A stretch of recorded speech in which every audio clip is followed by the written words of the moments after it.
तो एक और प्रैक्टिकल एक्टिविटी दे देता हूँ आपको जस्ट टू वाइंड अप के सूरह अल असर उसको सामने रखते हुए अपनी पूरी रूटीन बनाएं।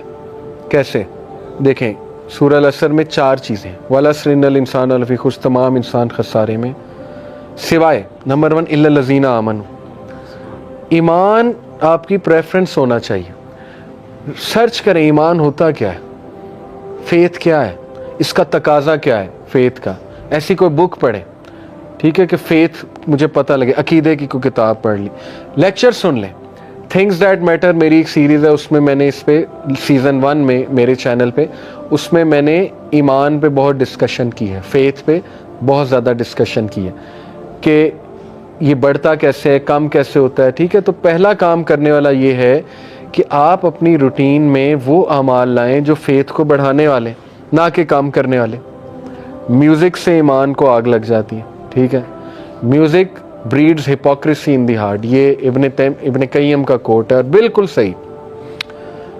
म्यूज़िक ज़्यादा सुनने से इधर हिपोक्रेसी आती है, इंसान गुनाहों की तरफ चला जाता है। ठीक है, आजकल का तो म्यूज़िक बना ही इसलिए सेटनिज़म की इंडस्ट्री की तरफ से, वो तो ट्यून्स ही ऐसी हैं कि वो आपको जिना की तरफ जो है ना वो ले जाती है वो चीज़ आहिस्ता आहिस्ता। ठीक है, तो उसको अवॉइड करना बहुत ज़रूरी है। ओके, तो ऐसे अमाल जिनसे ईमान घटता है वो निकाले जाएं, ऐसे अमाल जिनसे ईमान बूस्ट होता है उनको ऊपर लाया जाए। एक ब्रदर माशाल्लाह यूथ क्लब के साथ एसोसिएटेड हैं, आज से 2 साल पहले वो आए थे कि उन्हें ओसीडी है, ओसीडी समझते हैं, ऑब्सेसिव कंपल्सिव डिसऑर्डर, और इतना इलाज करा लिया था नहीं ठीक हो रहा था, दवाइयों पे दवाइयाँ, साइकोलॉजिस्ट। आज उसने पिछले ही दिनों मुझे बताया कि माशाल्लाह जब से मैं आप लोगों के दरमियान बैठना शुरू हूँ, दीन का काम करना शुरू किया है, बिज़ी हुआ हूँ, ओसीडी ख़त्म हो गया। ये जो बीमारियाँ ना, OCD, major depression, generalise anxiety, ये अल्लाह ताला मतलब ज़िक्र मेरे अपने जो है ना अंकल, उनको किस डॉक्टर को हमने नहीं दिखाया, पर्सनली मैंने, मेरे बहुत क्लोज हैं, नहीं ठीक हो रही। जनरलाइज्ड एंग्जाइटी थी, पैनिक डिसऑर्डर था, पैनिक पड़ते थे, और माशाल्लाह अभी 1 साल बाद कहते मैंने अल्लाह के नामों में स्ट्रेंथ फाइंड की है, उनका जिक्र किया अल्लाह के नामों का, और अल्लाह सुब्हानहू तआला ने मुझे सेहत दे दी, शिफा दे दी। ठीक है, इसलिए मुसलमान के पास तो इतनी पावरफुल चीज़ है, इतनी पावरफुल चीज़ है कि जिस दिन आपको पता लग गया ना कि जिक्र है क्या, तो आप 1 मिनट भी जिक्र के बगैर नहीं बैठेंगे। अब देखें, सर्च करें गुड डीड्स में सबसे पहले नमाज। ठीक है, पहली बात थी ईमान, ईमान लाओ, ईमान को बूस्ट करो। नंबर 2 अमल साले, सूरह असर। अमल साले हैं क्या? इब्ने मसूद ने अल्लाह के नबी से पूछा, या रसूलल्लाह which is the best of deed, या रसूलल्लाह बेहतरीन अमल क्या है? क्या फरमाया? प्रेइंग, नमाज ऑन इट्स प्रिस्क्राइब टाइम, कोई और नहीं। ये नहीं कि भूखों को खाना खिलाओ या फलाने की मदद करो ना, पहला अमल प्रेइंग नमाज ऑन इट्स प्रिस्क्राइब टाइम। क्यों? क्योंकि वो अल्लाह का राइट है। अगर आप अल्लाह का राइट पूरा नहीं कर रहे तो फिर तो कोई फ़ायदा नहीं ना। नमाज का मकसद भी आपको अच्छा इंसान बनाना है। पूछा फिर व्हाट नेक्स्ट?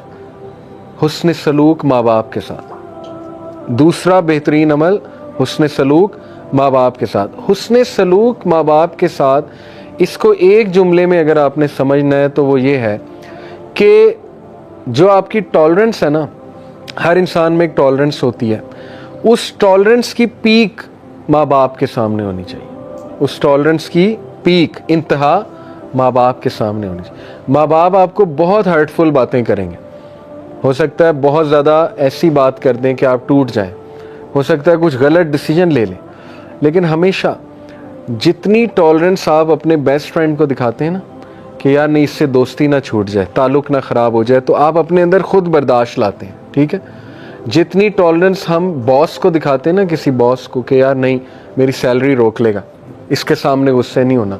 ठीक है, ये टॉलरेंस के हकदार माँ बाप हैं। जितना बर्दाश्त कर सकते हैं ना माँ बाप को करें।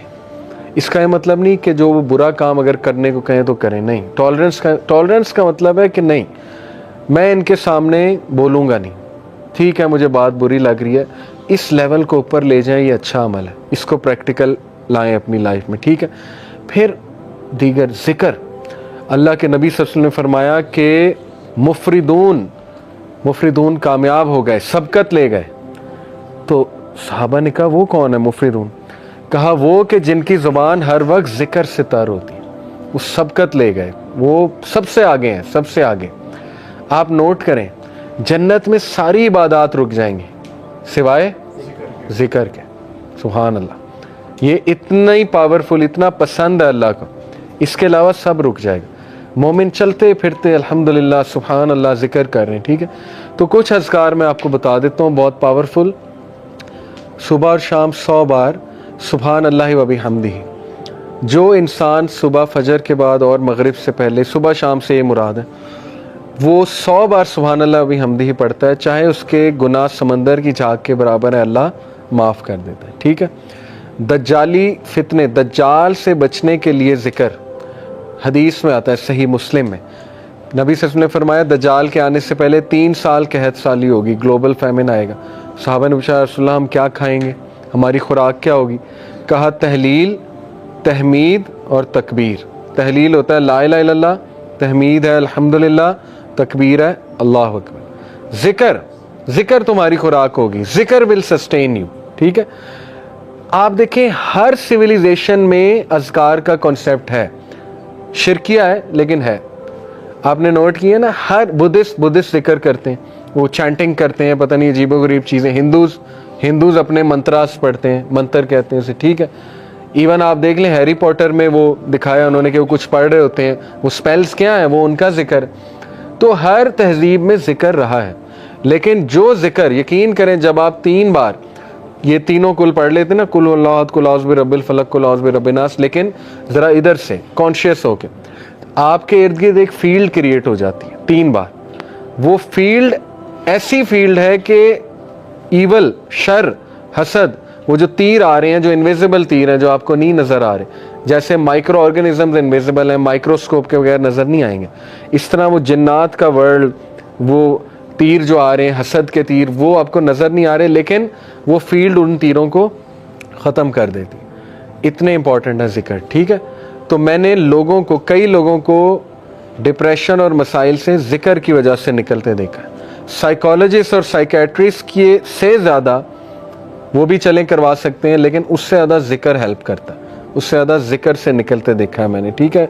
अपने ख़ानदान की मिसाल मैंने आपको दी। तो इसी तरह ज़िक्र में जो है ना, वो अस्तग़फ़िरुल्लाह तूबू इलैह, ये बहुत अल्लाह को पसंद है। बल्कि सैयदुल इस्तिग़फ़ार तो है ना, अस्तग़फ़िरुल्लाह लज़ी ला इलाहा इल्ला हुवल हय्युल क़य्यूम व अतूबु इलैह।